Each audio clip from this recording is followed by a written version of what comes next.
Então vamos abrir as nossas Bíblias, vamos abrir o aplicativo do celular, caso seja, lá na Palavra de Deus, no Evangelho de Lucas, capítulo 5, versos de número 1 a 11, ok? Lucas, capítulo 5, versos de 1 a 11. E agora a Cris vai vir fazer a leitura para nós, amém, que coisa boa. Deus abençoe, vamos lá. Amém, queridos. Graça e paz da parte do Senhor. Que alegria, não é? Estarmos juntos. Depois de 2 finais de semana sem poder comparecer, né? Aqui na sala, sem máscara. Mas Deus é bom e tem cuidado da nossa casa. Como eu tenho certeza que tem cuidado da sua também. Amém? E a palavra hoje se encontra em Lucas, capítulo 5, do versículo 1 a 11. É que chamamos de a pesca maravilhosa. Amém, queridos? É Lucas, capítulo 5, do versículo 1 a 11. E a palavra do Senhor diz assim: E aconteceu que, apertando a multidão para ouvir a palavra de Deus, estava ele junto ao lago de Genezaré. E viu estar 2 barcos junto à praia do lago. E os pescadores, havendo descido deles, estavam lavando as redes. E entrando num dos barcos, que era o de Simão, pediu-lhe que o afastasse um pouco da terra, e assentando-se, ensinava do barco a multidão. E quando acabou de falar, disse a Simão: Faze-te ao mar alto, e lançai as vossas redes para pescar. E respondendo Simão, disse-lhe: Mestre, havendo trabalhado toda a noite, nada apanhamos. Mas porque mandas, lançarei a rede. E fazendo assim, colheram uma grande quantidade de peixes, e rompiam-se-lhes a rede. E fizeram isso aos companheiros que estavam no outro barco, para que os fossem ajudar. E foram e encheram ambos barcos, de maneira tal que quase iam a pique. E vendo isso, Simão Pedro prostrou-se aos pés de Jesus, dizendo: Senhor, ausenta-te de mim, porque sou um homem pecador. Pois que o espanto se apoderara dele e de todos os que com ele estavam, por causa da pesca que haviam feito. E de igual modo também de Tiago e João, filho de Zebedeu, que eram companheiros de Simão. E disse Jesus a Simão: Não temas, de agora em diante serás pescador de homens. E levando os barcos para a terra, deixaram tudo e o seguiram. Esse é o evangelho do nosso Senhor Jesus Cristo. Louvado sejas, ó Cristo. Vamos ouvir agora a palavra que será ministrada pelo pastor Pompeu. Amém.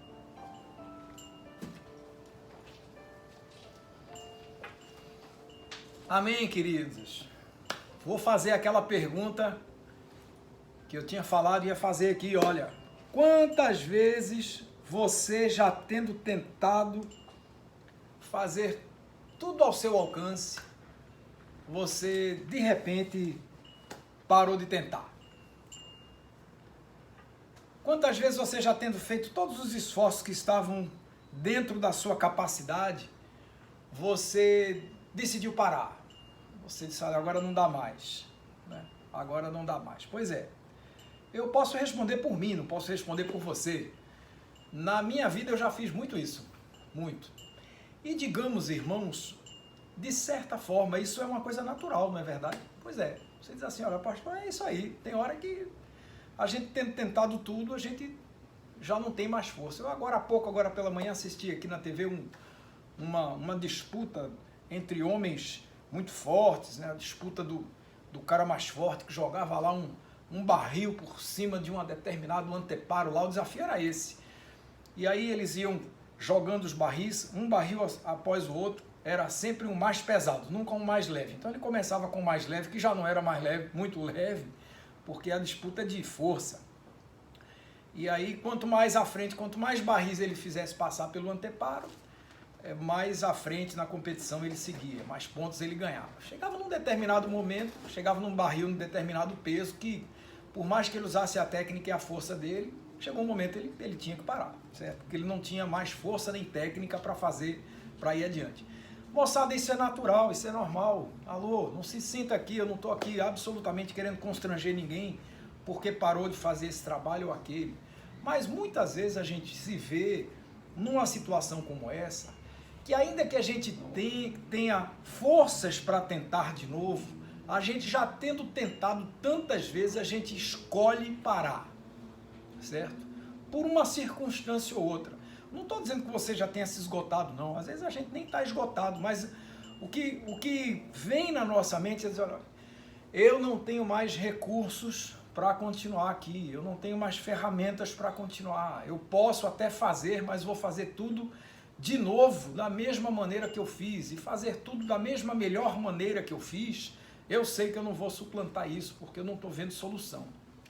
E aí eu quero hoje conversar com você sobre esse momento aqui da vida de Jesus. Jesus estava na beira do lago de Genezaré, haviam barcos por perto, naturalmente porque os barcos faziam parte da vida cotidiana daquele povo, que eram pescadores, pescavam peixe, proteína para alimentar o povo, como acontece aqui também, né? Você come peixe? Eu como um peixinho, eu gosto muito de peixe, me ajuda muito a manter o meu peso, né? Legal, pois é. Peixe é um alimento altamente saudável, amém. E ali era um momento, né? Era dia, já era dia, não era noite, era dia. E os barcos estavam estacionados na beira do lago. O que é que Jesus faz? Bom, nós já sabemos, diz o texto, que as multidões estavam ali para ouvir Jesus. E aí o que é que Jesus faz? Né? O que ele faz é se assentar num dos barquinhos, né? Diz aqui, aconteceu que ele, né? A multidão se aproximando dele, apertando para um lado, apertando para o outro, para quê? Para as pessoas querer, porque olha, não tinha megafone, as pessoas tinham que fazer silêncio para ouvir as palavras de Jesus. Jesus com certeza falava alto para que as pessoas pudessem alcançar, né, o máximo de pessoas ali perto, e as pessoas o ouviam, mas as pessoas queriam estar pertinho para não perder uma palavra. E aí, Jesus então, vendo os pescadores, né, havendo descido, né, dos barcos, diz aqui no verso 2, eles estavam ali já tendo encerrado a noite de pescaria. Só para você entender, né, eu demorei um pouco na minha vida para entender por que é que os pescadores saíam à noite, quando era muito melhor de dia, porque viam as águas, as coisas. Aí eu fui entender um pouco do que significava isso. Pescadores de barcos à vela saem à noite, jangadas, por exemplo, eles saem à noite porque o vento está, durante a noite, do continente, ou seja, da terra, para o mar. Então, para ir para o fundo do mar, ele precisa menos, digamos assim, das técnicas de navegação, certo? Fica mais fácil ele sair da terra para ir para o alto mar. Durante o dia, certo? De madrugada esse vento vira, ele vem do mar para a terra. Então é por isso que você gosta tanto de ir para a praia de dia. Então, além de tomar um bom banho de sol, você sente aquele ventinho gostoso que vem da praia, e você aí se deita na sua barraquinha ou na rede, na varanda da sua casa, quem tem, né? Amém? E aí, enfim, toma aquele ventinho gostoso. Então, de dia, quando o dia vai raiando, o vento traz de volta os barcos. Então, é por isso que de dia os pescadores estavam limpando as redes, porque eles já tinham voltado da pescaria. Enfim, é assim que a coisa acontece na normalidade, dá para entender? E aí, enfim, está entendido agora por que Jesus chegou lá de dia, encontrou os barcos, ok? Os pescadores limpando as redes, porque já tinham jogado as redes no mar e pescado o que fosse, enfim, já tinham feito o seu trabalho. E aí, que verso 3, Jesus então entra num dos barcos, que era o barco de Simão Pedro, e pediu que afastasse esse barco um pouquinho da terra, e ele então ali assentado no barquinho, ensinava a multidão, certo? E diz aqui no verso 4 que quando Jesus então acabou de falar, ou seja, quando acabou o ensinamento, quando ele disse, pronto, é isso que eu tinha para ensinar para vocês nesse momento, né? E aí, na hora que ele acabou de falar, ele diz a Simão Pedro, olha, vai para o mar alto, vai para o alto mar, né? Vai para o alto mar. E aí Pedro diz assim, Senhor, a gente trabalhou a noite inteira, a gente jogou as redes a noite inteira, trabalhamos incessantemente a noite toda. E diz aqui no verso 5, né, que não apanharam nada, nada apanhamos. Olha que coisa. A gente trabalhou a noite inteira e não apanhamos nada. Mas sobre a tua palavra, eu lançarei as redes. E aí Simão Pedro, contra tudo aquilo, né, que era o normal, a normalidade, o hábito, a cultura, a maneira, o jeito, certo? Quanto o óbvio, digamos assim, porque era assim que eles procediam regularmente, à noite saíam para pescar, de dia voltavam com a pesca pronta, e enfim Simão teve que usar das suas habilidades para então voltar com os barcos para o alto mar e lançar as redes. E aí diz aqui no verso 6 que assim fizeram. E aí quando lançaram as redes foram recolhidas cheias de peixes, e eram tantos peixes que as redes começaram a se rasgar, certo? E aí fizeram um sinal, verso 7, para os outros companheiros que estavam no outro barco, lembram-se, eram 2 barcos de Simão, para que então eles fossem ajudar. E eles foram, e os 2 barcos se encheram de peixe de uma maneira tão extraordinária que quase os barcos iam a pique, ou seja, encheram os barcos de peixe, certo? E aí, interessante que não diz nada entre o verso 7 e 8, mas a gente pode imaginar aqui que Pedro, quando saiu, mesmo tendo obedecido e sabia da autoridade que Jesus tinha, talvez ele tenha saído naquele barco dizendo, só um doido mesmo sai daqui nesse barco essa hora, eu com os pescador experiente que eu sou, passei a noite inteira pegando, vou pegar é nada, se eu não peguei de noite, agora que eu não pego mesmo, ai, ai, ai, lá foi Pedro, né? Ele foi em obediência, mas talvez tenha ido a contragosto, e diz aqui no verso 7, né? No verso 8, aliás, que Simão Pedro, quando viu tudo aquilo, né, tendo pescado a noite inteira, com todo o sacrifício, com toda a sua técnica, com toda a sua sabedoria, na força do ser humano, e aí quando ele faz isso debaixo da palavra de autoridade do Senhor Jesus de Nazaré, quando ele viu o barco cheio, quase virando de tanto peixe, ele diz aqui, né, ele diz assim, ele prostrou-se aos pés de Jesus e disse assim, Senhor, sai de perto de mim, porque eu sou um pecador. Vê que coisa linda. Ou seja, já estava acontecendo ali, irmãos, dentro do coração de Pedro, algo sobrenatural, certo? Olha que Jesus não tinha falado nada, não diz nada aqui, certo? E nem a gente precisa ficar inventando nada, imaginando nada, né? Algo já estava acontecendo no coração de Pedro, e Pedro diz a Jesus, ajoelhado aos pés dele, sai, Senhor, sai de perto de mim, porque eu sou um pecador. E porque o espanto se apoderou de Pedro, e também de todos aqueles que estavam com ele, por causa dessa pesca que eles tinham feito, verso 9.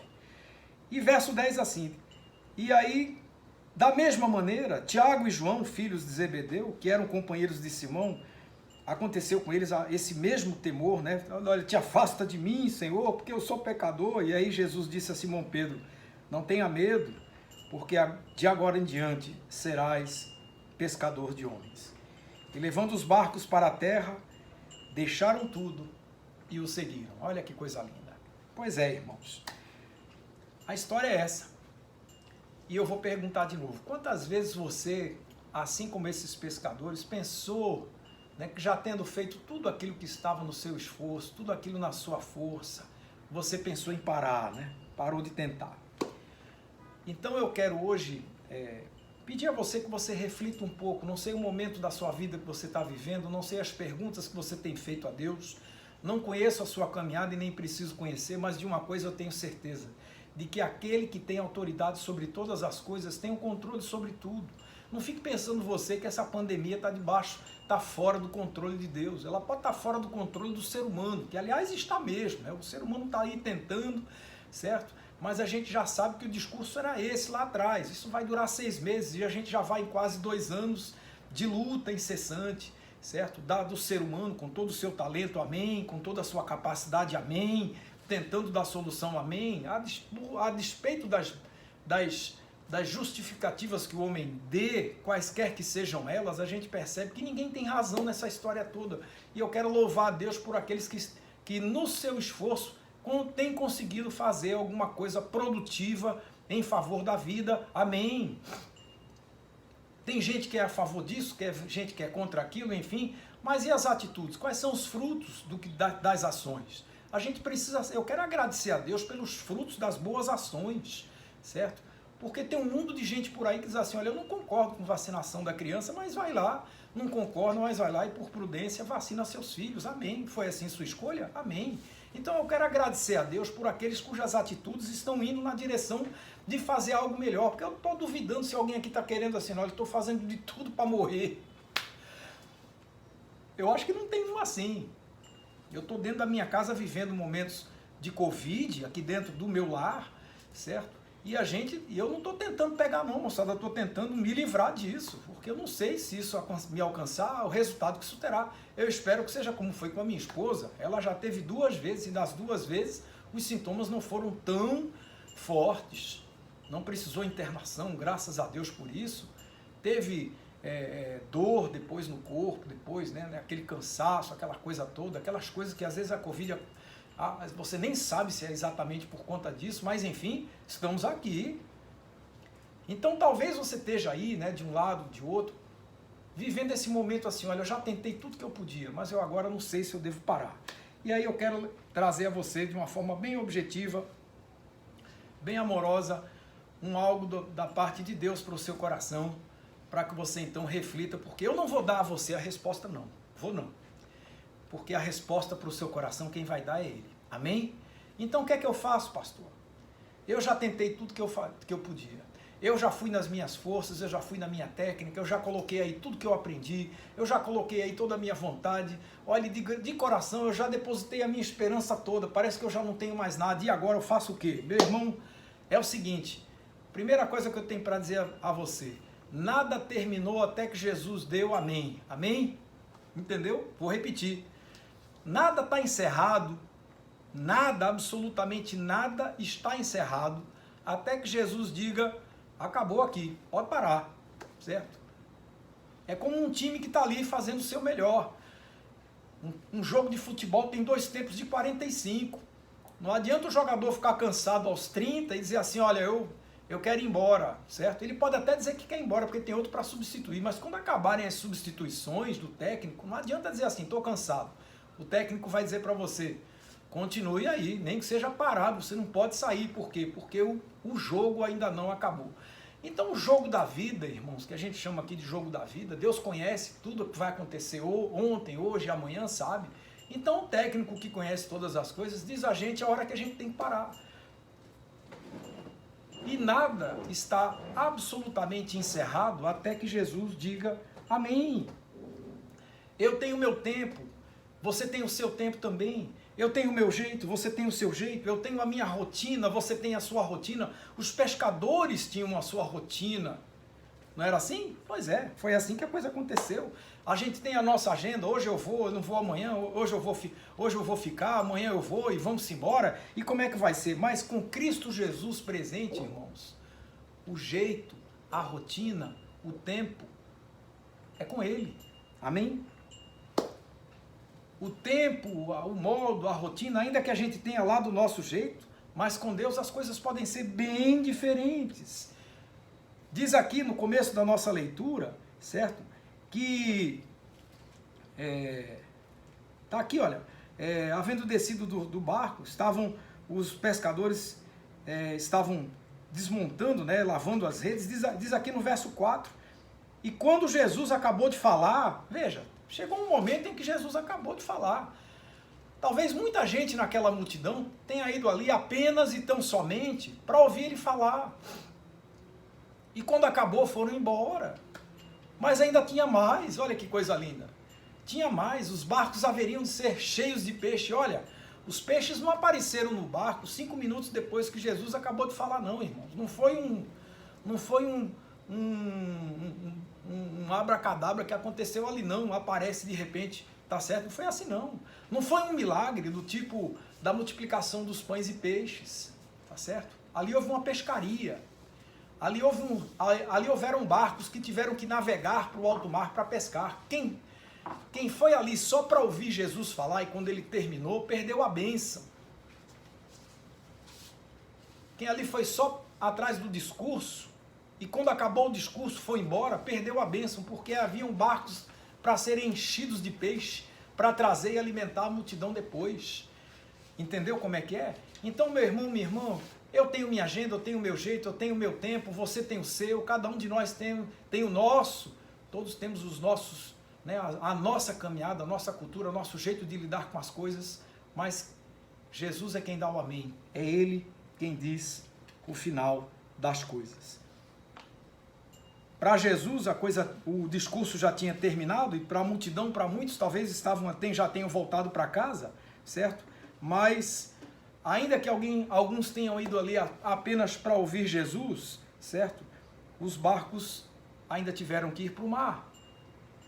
E quem soube esperar, viu o milagre acontecendo. Lembre-se também, para os próprios pescadores, o tempo da pescaria já tinha terminado.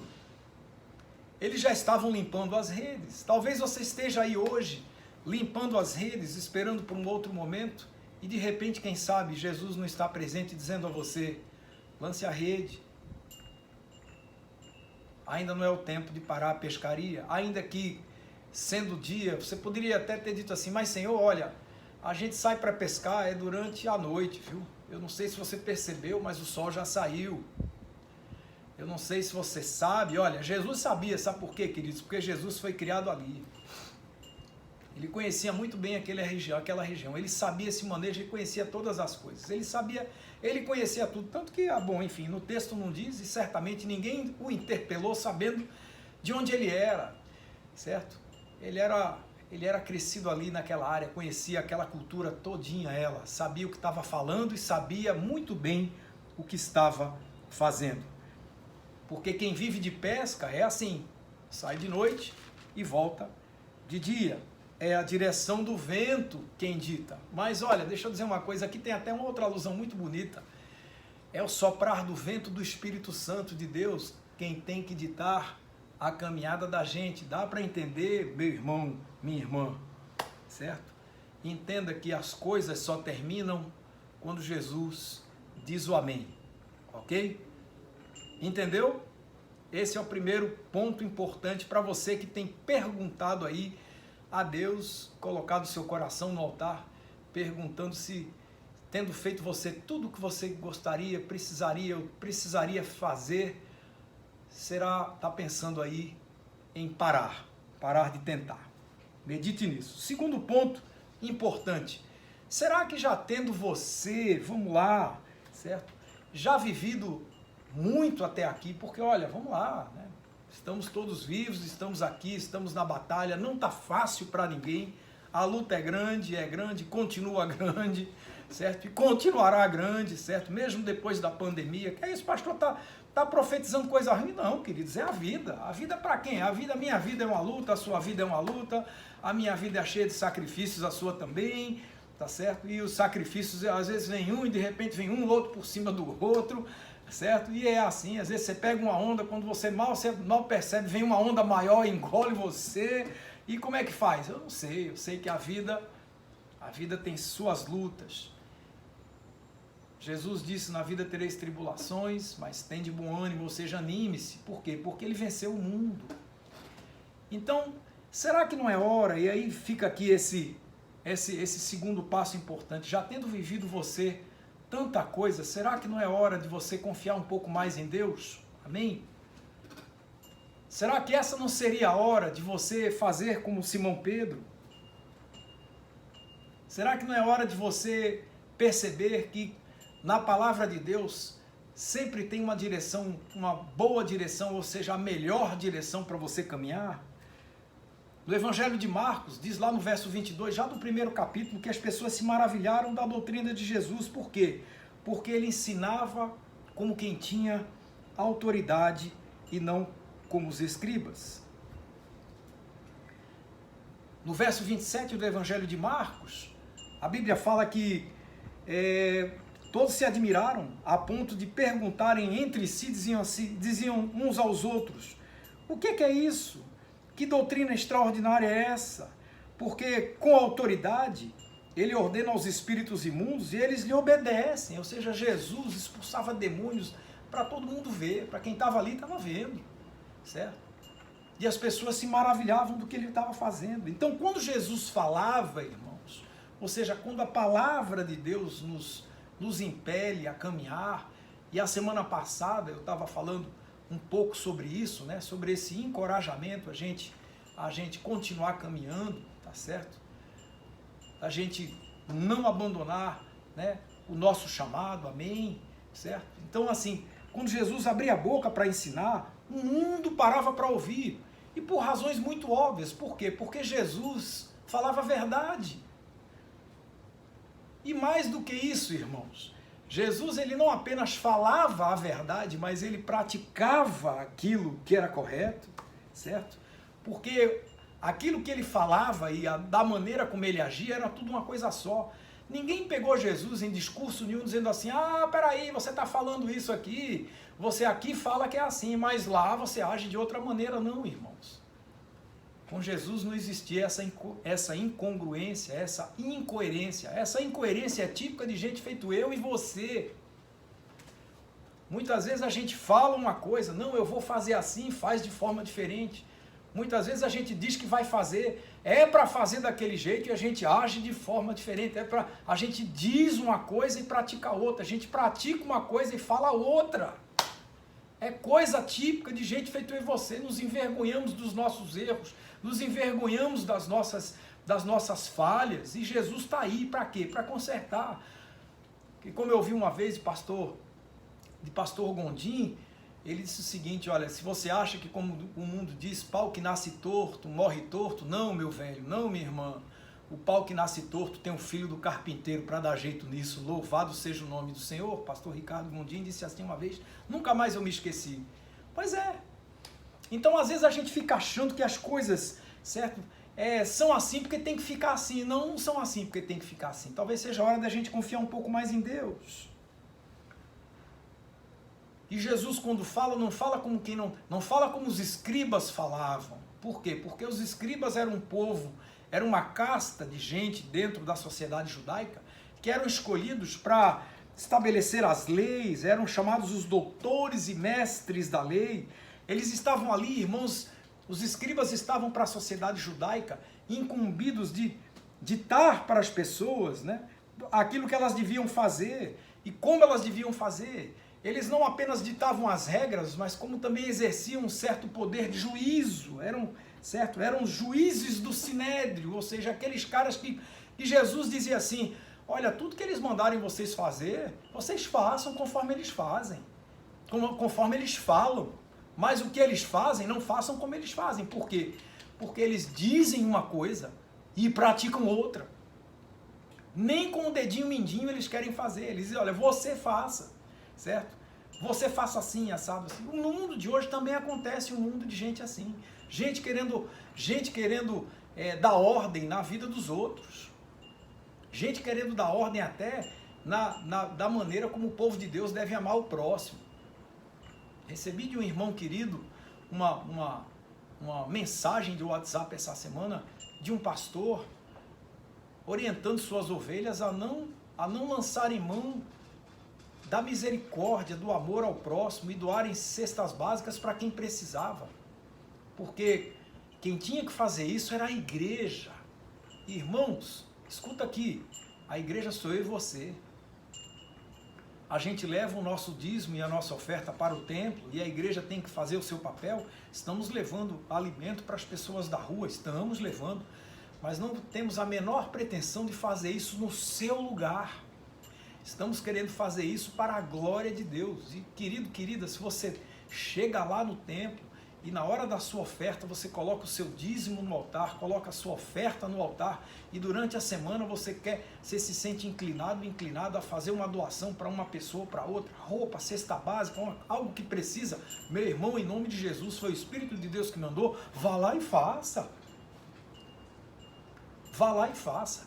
A igreja não quer a primazia, certo? Nem precisa dessa primazia da ação daquilo que Deus quer que faça sobre a face da terra, não. Nós somos a igreja, ainda que a instituição exista para nos ajudar a congregar, estamos aqui reunidos, olha, eu estou aqui, eu sou pastor do Senhor, amém, escolhido para trazer essa palavra para você, mas isso não me faz melhor do que ninguém e nem me dá autoridade de administrar aquilo que Deus coloca na sua mão, entendeu? Então nós somos povo de Deus, irmãos. Recebi também pelas redes sociais um um outro pastor dizendo às ovelhas que determinado político só recebia verba por esse ou por aquela via, desde que o pastor da igreja pedisse a tal da verba. Uma visão completamente distorcida daquilo que a igreja tem que fazer no mundo. Irmãos, nós não estamos aqui para controlar o que o político faz. Estamos aqui para exercer a nossa cidadania como povo de Deus. A obrigação é do político fazer o que ele deve fazer no temor de Deus. Então o pastor pode até ir lá e aconselhar o político? Pode, claro que pode, e deve, se assim ele for recebido como um homem de Deus, boca de Deus, para abençoar a vida desse ou daquele gestor, não importa, mas a obrigação é do gestor para que ele haja no temor do Senhor e fazer a coisa certa. Não é porque o pastor da igreja A ou B está dizendo a ele o que ele tem que fazer, para com isso. A igreja não tem que ter essa pretensão. Se esse tipo de pretensão passa pelo coração da igreja, a igreja está deixando de fazer o seu papel, está desvirtuando o seu trabalho. Então, irmãos, o que a gente tem que fazer? É confiar em Deus. Porque Jesus agia como quem tinha autoridade, exatamente porque ele agia de acordo com o que ele falava. Ele fazia de acordo com o que ele pregava, certo? E era exatamente por essa característica que a gente está o tempo todo lendo nos evangelhos que os fariseus e saduceus viviam procurando arrumar uma pegadinha, uma maneira de pegar Jesus em algo desconfortável, tá certo? Viviam tentando constranger Jesus com seus formalismos. Por quê? Porque os discursos de Jesus atingiam o coração do ser humano. E isso incluía fariseus, saduceus, e não importa, pecadores ou não. Ainda que o mundo esteja e continue cheio de gente assim, de fariseus e saduceus, que uma coisa é o discurso, outra coisa é a prática, nós que somos o povo de Deus, a gente tem que afinar bem direitinho discurso e prática. Então, querido, querida, se você está aí pensando, se você já tendo tentado tudo o que você quis fazer na sua vida, se é hora de você parar, será que é hora de eu encerrar esse negócio, de eu não tentar mais? Talvez seja essa uma hora boa para você confiar um pouco mais em Deus. Porque Jesus falava para o coração, certo? E hoje o que fala ao coração, à igreja, é o Espírito Santo de Deus que está aí. Romanos 8, 9, é o Espírito Santo de Deus que fala. 1 Pedro, verso 11 do capítulo 1, fala a mesma coisa. Ou seja, é o Espírito de Cristo, irmãos, que está aí. Os pescadores, não se esqueça, os pescadores estavam ali também ouvindo a Jesus, assim como a multidão estava. Mas as palavras de Jesus despertaram confiança. Viu? As palavras de Jesus despertaram confiança, certo? Diz lá no verso 4, quando Jesus acabou de falar, veja, então Jesus imediatamente disse a Simão Pedro, Simão, vai para o alto mar e lance as redes. E aí Simão respondeu a Jesus, disse assim, mestre, tendo trabalhado a noite inteira, certo? Tendo trabalhado toda a noite e não pegando nada, Senhor, mesmo assim, sob a tua vontade, nós então lançaremos as redes, certo?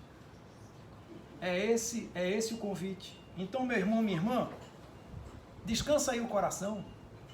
Talvez seja essa uma hora boa para você descansar e confiar um pouco mais em Deus. Amém? Descansa aí o coração. Porque eles confiaram o suficiente e não precisava mais para fazer o que Jesus queria. A obediência foi, portanto, a evidência desse trabalhar do Espírito de Deus no coração das pessoas. E ali estava acontecendo a mesma coisa. João Calvino disse certa vez assim, não podemos descansar nas promessas de Deus sem obedecer aos seus mandamentos. Olha lá. Martinho Lutero, o reformador, disse certa vez assim, eu prefiro obedecer a operar milagres. Então, irmãos, tudo no nosso relacionamento com Deus, ele tem que começar por uma palavrinha chamada obedecer. Eu ouvi de um pastor querido uma vez, dizendo o seguinte, você conhece o ABC de Deus? Porque o ABC, segundo eu aprendi na escola, começa assim, A, B, C, D, não é isso? Pois é. O ABC de Deus começa com a letra O. Como assim, pastor? Começa com assim, ó, O, B, D, C. Brincadeira, mas é só para você não esquecer. Entendeu? O ABC de Deus, irmãos, começa com a obediência. Aquele povo confiou no que Jesus estava falando e é exatamente por essa confiança eles conseguiram, né? Eles foram agraciados com a bênção do Senhor. Fazendo assim, o que foi que aconteceu? Diz lá o texto, colheram uma grande quantidade de peixes, tá certo? Então, meu irmão, minha irmã, confie em Deus e haja segundo a palavra e você vai ser abençoado, abençoada. Tem uma frase do Thomas Brooks que diz o seguinte: obedecendo às ordens de Cristo, você vai ganhar muito mais do que aquilo que você pode dar. Vou repetir. Obedecendo às ordens de Jesus de Nazaré, você vai ganhar muito mais do que aquilo que você pode dar. Ou seja, Deus tem muito mais para abençoar você. Efésios 3 diz lá no verso 20, aquele que é poderoso para fazer muito, muito mais, abundantemente, além daquilo que pedimos ou pensamos, segundo o poder que em nós opera, a ele seja dada a glória na igreja, por Jesus Cristo, em todas as gerações, para todo sempre. Amém. Meu irmão, minha irmã, confie em Deus. Amém. Ok? Eu quero aqui começar encerrando essa palavra, porque tem garantia de Deus para aqueles que confiam em Deus. E a palavra é rica quando nos anuncia as bênçãos daqueles que confiam em Deus. Porque aquele que confia em Deus, Deus será seu auxílio. Aquele que confia em Deus será alimentado. Aquele que confia em Deus, Deus é o seu escudo, é sua fortaleza. Aquele que confia em Deus será bem-aventurado. Aquele que confia em Deus prosperará. Aquele que confia em Deus será colocado em alto refúgio. Bendito aquele que põe a sua confiança no Senhor. Aleluia. Meu irmão, minha irmã, é por aí. Dá para entender? É confiar. E aí eu vou começar aqui me despedindo de você, nessa breve mensagem, dizendo a você o seguinte: que somente aqueles que entendem, que têm um entendimento limpo, tranquilo, transparente, o coração aberto, escancarado para a graça, têm contemplado suficientemente os milagres de Deus todos os dias. Somente esses conseguem se prostrar aos pés de Jesus e obedecer segundo a sua palavra. Se você é uma pessoa assim, você está pronto, está pronta. Lembre-se, seu coração bate, não é você quem pede. Seu coração bate, não é você quem manda. Hoje as batidas rítmicas do seu coração estão acontecendo aí enquanto você está me ouvindo aí. Hoje você tem a sua caminhada, o seu respirar, o oxigênio que você respira está aí à sua disposição. E olha, você não paga um centavo por isso. Pelo menos ainda não. Louvado seja Deus por isso. Você tem a vida que você tem porque Deus te abençoa. Sua família, seus filhos, seu emprego, seu trabalho, seus projetos, tudo isso está nas mãos de Deus.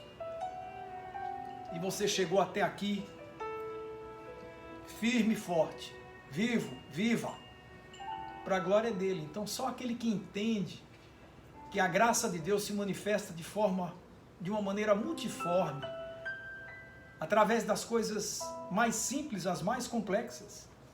Se você consegue ver em cada expressão dessa aí, um mundo de outros milagres acontecendo, você está pronto, está pronta para se prostrar aos pés do Senhor Jesus, como fez Pedro, e lançar as redes segundo a sua palavra. Meu irmão, minha irmã, reconhecendo a sua condição humana diante de Deus, é por aí que a coisa começa. E aí você vai estar prontinho, vai estar prontinha para fazer como eles fizeram. Deixaram tudo e seguiram a Jesus de Nazaré. E aqui vai uma outra pergunta. Quantos milagres mais são necessários para fazer você